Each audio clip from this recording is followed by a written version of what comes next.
Middle east युद्ध से जुड़ी बड़ी खबर है। ईरान और रूस के राष्ट्रपतियों के बीच अहम बातचीत हुई। पेजेश्कियान और पुतिन के बीच ये चर्चा हुई है। ईरान अमेरिका वार्ता के नतीजों पर मंथन किया गया है। रूस ने दोनों देशों के बीच मध्यस्थता की पेशकश की है। इसी के साथ पुतिन बोले हैं कि रूस मध्यस्थता के लिए तैयार है। तो युद्ध से जुड़ी बड़ी खबर आपको बता रहे हैं कि वार्ता हुई है और इस बीच पुतिन बोले हैं कि रूस मध्यस्थता के लिए तैयार है। ईरान अमेरिका वार्ता के नतीजों पर मंथन किया गया है और इस मंथन में पुतिन का कहना है कि रूस मध्यस्थता के लिए तैयार है। रूस ने दोनों देशों के बीच मध्यस्थता की पेशकश की है। तो पुतिन बोले हैं कि रूस मध्यस्थता के लिए तैयार है। तो बड़ी खबर आपको बता रहे हैं, युद्ध से जुड़ी आपको बड़ी खबर बता रहे हैं, मिडिल ईस्ट युद्ध से जुड़ी खबर। मिडिल ईस्ट युद्ध से जुड़ी खबर आपको बता रहे हैं, जहां डोनाल्ड ट्रंप का ईरान पर सख्त बयान सामने आया है। वार्ता फेल होने पर ट्रंप ने नाराजगी जताई है। कहा कि ईरान शर्तें मानने को तैयार नहीं है। अंतरराष्ट्रीय कानून उल्लंघन का उन्होंने आरोप भी लगाया है। हार्मोज स्ट्रेट खोलने को लेकर भी चेतावनी दी है। नौसैनिक नाकाबंदी को बताया विकल्प, जहाजों पर हमले का कड़ा जवाब देने की बात कही है। इसके साथ कहा कि जरूरत पड़ी तो कड़े कदम भी उठाए जाएंगे। तो वार्ता फेल होने पर ट्रंप ने नाराजगी जताई है।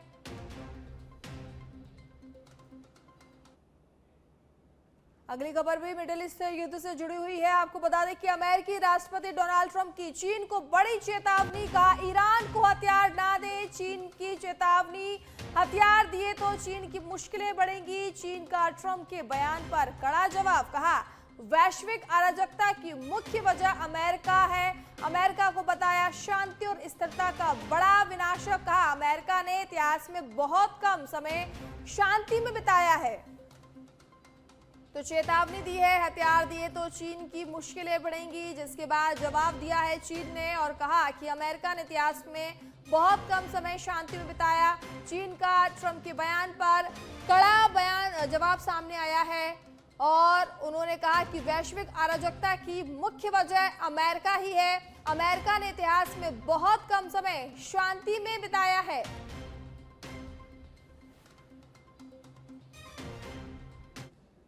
और अब खबर राजधानी जयपुर से है, जहां गर्भवती महिला से छेड़छाड़ का वीडियो वायरल होने के बाद पुलिस कमिश्नर सचिन मित्तल ने सख्त एक्शन लिया है। घटना 25 मार्च को मालवीय नगर सेक्टर 9 के पास हुई थी। पीड़िता ने 26 मार्च को जवाहर सर्किल थाने में शिकायत भी दी थी। जांच में लापरवाही बरतने पर पुलिस कर्मियों पर कार्रवाई और ड्यूटी ऑफिसर एएसआई महेश चंद और हेड कांस्टेबल अंगदार राम को निलंबित किया गया है। दोनों के खिलाफ विभागीय जांच शुरू कर दी गई है। आरोपी की गिरफ्तारी के लिए पुलिस टीम की कई टीमें गठित की गई हैं। ADCP east Alok Kumar single के सुपरविजन में जांच जारी है। DST east team CCTV footage खंगाल रही है। तो DST east team CCTV footage खंगाल रही है। आपको बता दें कि गर्भवती महिला के साथ छेड़छाड़ी का ये मामला है। फुटेज सामने आया था, जिसके बाद अब कड़ा एक्शन लेते हुए नजर आ रही है पुलिस की टीम। तो वीडियो वायरल होने के बाद पुलिस कमिश्नर ने एक्शन लिया है। घटना 25 मार्च को मालवीय नगर सेक्टर 9 के पास हुई थी। जयपुर के नाहरगढ़ जैविक उद्यान में स्थित टाइगर सफारी इन दिनों पर्यटकों के लिए बड़ा आकर्षण बना हुआ है। रविवार को यहां 704 पर्यटकों ने भ्रमण किया, जबकि बड़ी संख्या में सैलानियों ने लायन और टाइगर सफारी का रोमांच लिया। खास बात यह रही कि व्हाइट टाइगर भीम और गोल्डन टाइगर स्कंदी पहली बार सफारी क्षेत्र में पर्यटकों के सामने आए, जिससे लोगों में खासा उत्साह देखने को मिला। इससे पहले ये केवल एनक्लोजर में देखे जाते थे। वन विभाग के अनुसार ये राजस्थान की पहली व्हाइट टाइगर सफारी है। उपवन संरक्षक विजयपाल सिंह के निर्देशन में सुरक्षा और व्यवस्थाओं का विशेष ध्यान भी दिया जा रहा है।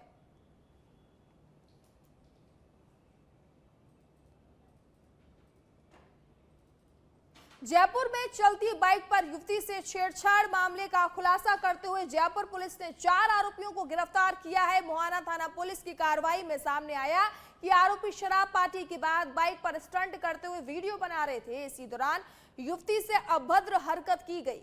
राष्ट्रीय राज के अनुसार गिरफ्तार आरोपियों में मनराज मीणा, सुदामा मीणा, महेश बंजारा और लोकेश बंजारा शामिल हैं। मुख्य आरोपी मनराज के खिलाफ पहले से कई मामले दर्ज हैं। पुलिस से बचने के लिए आरोपी लगातार ठिकाने बदल रहे थे, लेकिन टीमों ने दौसा में दबिश देकर सभी को पकड़ लिया। मामले में हेड कांस्टेबल लोकेश भंवरलाल और कांस्टेबल ओम प्रकाश यहर भूमिका रही। फिलहाल आरोपियों से पूछताछ की जा रही है।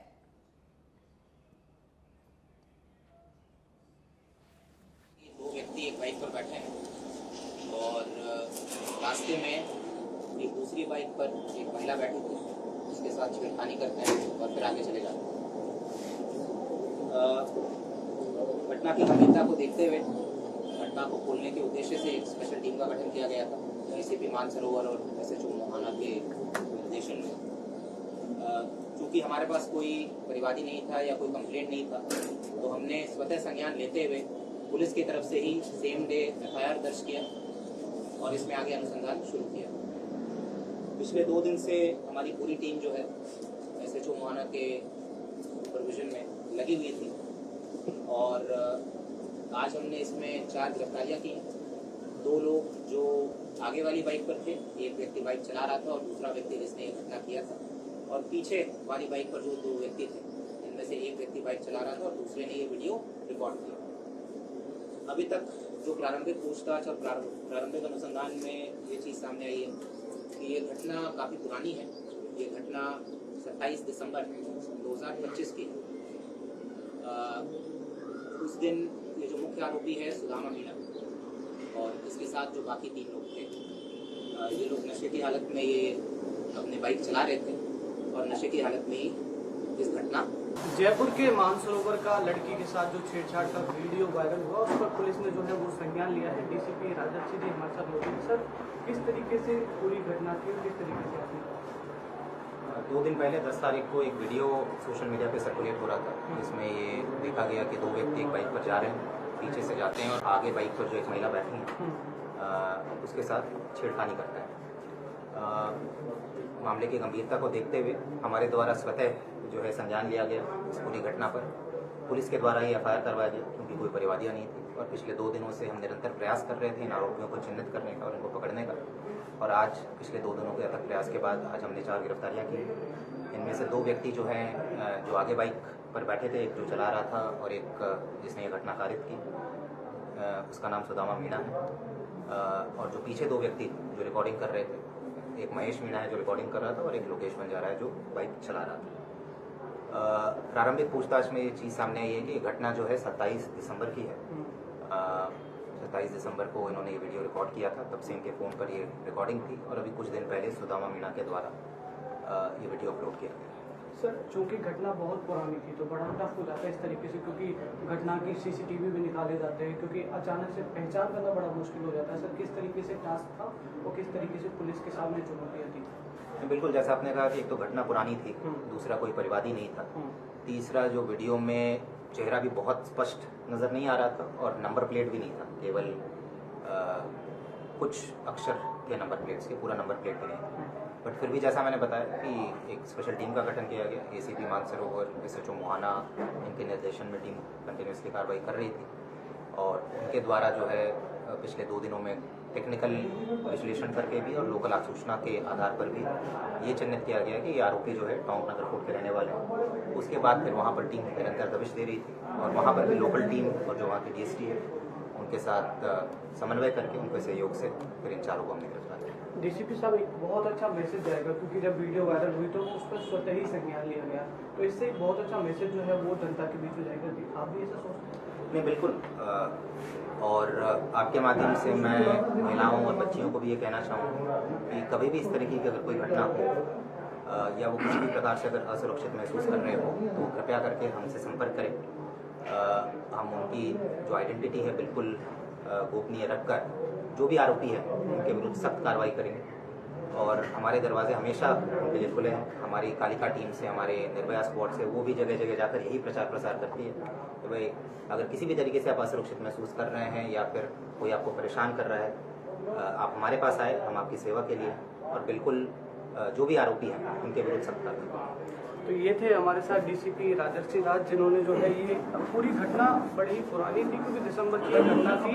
बाइक के जो नंबर थे वो भी साफ तौर पर दिखाई नहीं दे रहे थे, फिर भी एक चुनौती के रूप में जो है वो जयपुर पुलिस ने इसको लिया। डीसीपी हैं राजर्षि जी, उसके अलावा यहाँ पर एसपी जो तमाम जो लोग हैं जो पुलिस के, वो यहाँ पर जो है उन्होंने कड़ी मेहनत की। और उसके साथ में जो है उसके बाद में इन चारों आरोपियों को जो है वो यहाँ पर पुलिस ने अब गिरफ्तार कर लिया। और गिरफ्तार करने के बाद जो कानूनी प्रक्रिया है, जो कानूनी कार्रवाई है, वो इन पर की जाएगी।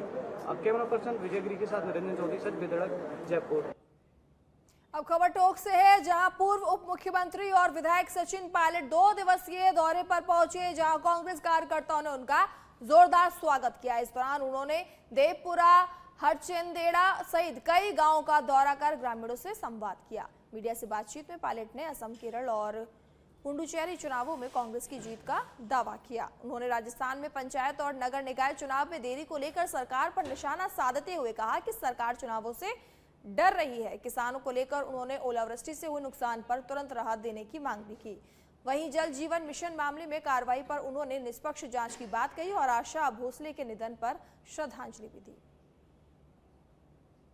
जो केरला की विधानसभा का कार्यकाल था वो मई तक था, तो कहीं ना कहीं बहुत जल्दबाजी में निर्वाचन आयोग ने चुनाव घोषित किए और तीनों राज्यों को इकट्ठे किए, तो बहुत कम समय मिला हम लोगों को। लेकिन मैं इतना कह सकता हूँ कि केरला में जो चुनाव लड़ा हमारी पार्टी और यूडीएफ ने, बहुत ही बढ़िया चुनाव लड़ा। हमारा प्रत्याशी का चयन, हमारा मैनिफेस्टो, राहुल गांधी जी ने जो 5 इंदिरा गारंटीज दी थी उसको लोगों ने पसंद किया। और ग्रामीण और शहरी क्षेत्रों में एक अंडरकरंट था, 10 साल से वहाँ पे वामपंथियों की सरकार थी और वो अब समापन की ओर है। मैं ऐसा मानता हूँ कि एक बहुत स्पष्ट और एक अच्छे बहुमत के साथ हम लोग वहाँ सरकार बनाएंगे। असम में जो हो रहा है बहुत दुर्भाग्यपूर्ण है। जिम्मेदार पदों पर बैठे लोग इस प्रकार की भाषा।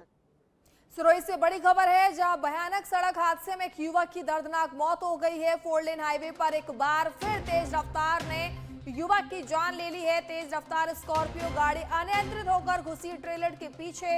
हादसा इतना भयानक कि स्कॉर्पियो ड्राइवर की मौके पर ही मौत हो गई। सूचना पर कोतवाली थाना पुलिस पहुंची। मौके पर मृतक इंद्र सिंह था, पाली जिले के भीमलिया गांव का निवासी। पुलिस ने शव को कब्जे में लेकर रखवाया मोर्चरी में। तो तेज रफ्तार स्कॉर्पियो गाड़ी अनियंत्रित होकर ट्रेलर में घुस गई, जिसके बाद ये दर्दनाक मौत हो गई है। तो हादसा इतना भयानक था कि स्कॉर्पियो ड्राइवर की मौके पर ही मौत हो गई। सूचना पर कोतवाली थाना पहुंची है।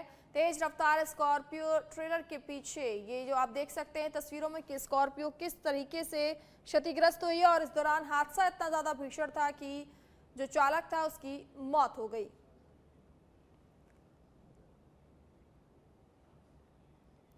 बाली क्षेत्र के देसूरी नारलाई टोल प्लाजा के पास रविवार को एक सड़क हादसे में देसूरी उपखंड कार्यालय में कार्यरत कनिष्ठ सहायक अशोक कुमार मालवीय गंभीर रूप से घायल हो गए।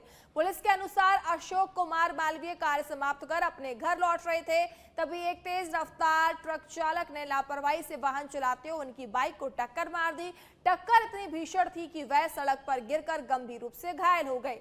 मौके पर मौजूद ग्रामीणों ने तत्परता दिखाते हुए उन्हें तत्काल देसूरी अस्पताल पहुंचाया। घटना के बाद पुलिस ने मामला दर्ज कर जांच शुरू कर दी और ट्रक चालक की तलाश की जा रही है।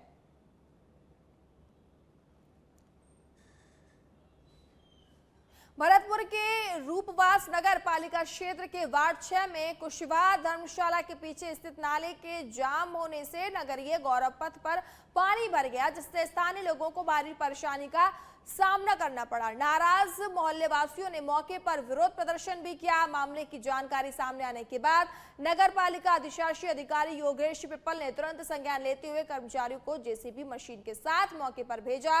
नगर पालिका टीम ने तुरंत कार्रवाई करते हुए बंद नाले को खुलवाया और महज 3 घंटे में जल भराव की समस्या का समाधान कर दिया। समस्या के समाधान के बाद स्थानीय लोगों ने प्रशासन और मीडिया का आभार जताया।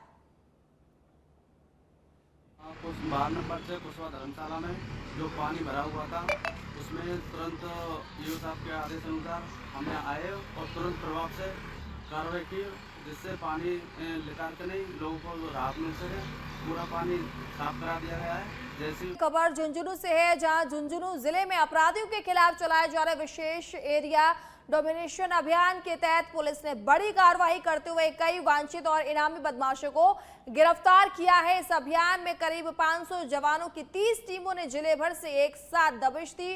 पुलिस ने 8 साल से फरार 2 इनामी अपराधी नदीम और मोहम्मद शकील को गिरफ्तार किया। वहीं इशकपुरा हत्याकांड में कारतूस सप्लायर नरेश उर्फ नरसी को भी पकड़ा है। इसके अलावा साइबर फ्रॉड, अवैध गांजा चोरी के मामलों में भी आरोपियों की गिरफ्तारी की गई है। पुलिस ने 11 संदिग्ध वाहनों को जब्त कर सख्त संदेश दिया है कि अपराधियों के खिलाफ कार्रवाई लगातार इसी तरह जारी रहेगी।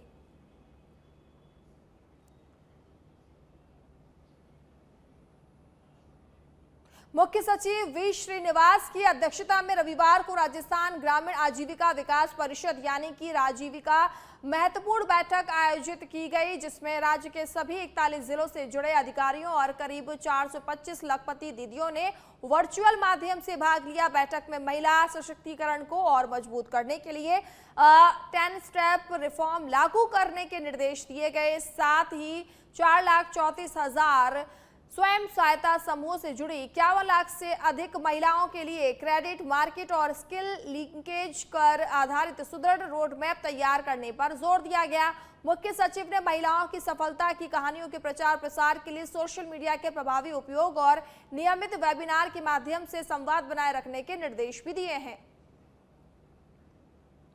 तो मुख्य सचिव वी श्रीनिवास की अध्यक्षता में राजीविका बैठक की गई। इसमें 41 जिलों से 425 लखपति दीदियों की भागीदारी रही। महिला सशक्तिकरण के लिए 10 स्टेप रिफॉर्म लागू किए गए। क्रेडिट मार्केट और स्किल लीकेज पर इस दौरान फोकस किया गया। साथ ही साथ सफलता की कहानियों के प्रचार के लिए भी निर्देश दिए गए, जिससे और भी महिलाओं को इससे जो है सहायता मिले और भी महिलाएं इसमें बढ़ चढ़ कर आगे हिस्सा ले सकें। तो महिला सशक्तिकरण के लिए 10 स्टेप रिफॉर्म लागू होंगे, जिसमें क्रेडिट मार्केट और स्किल लिंकेज का फोकस किया जाएगा। तो सफलता कहानियों के प्रचार के लिए सोशल मीडिया पर भी जोर दिया गया। तो मुख्य सचिव वी श्रीनिवास की अध्यक्षता में ये बैठक की गई। बैठक में 41 जिलों से 425 लखपति दीदियों ने भागीदारी की।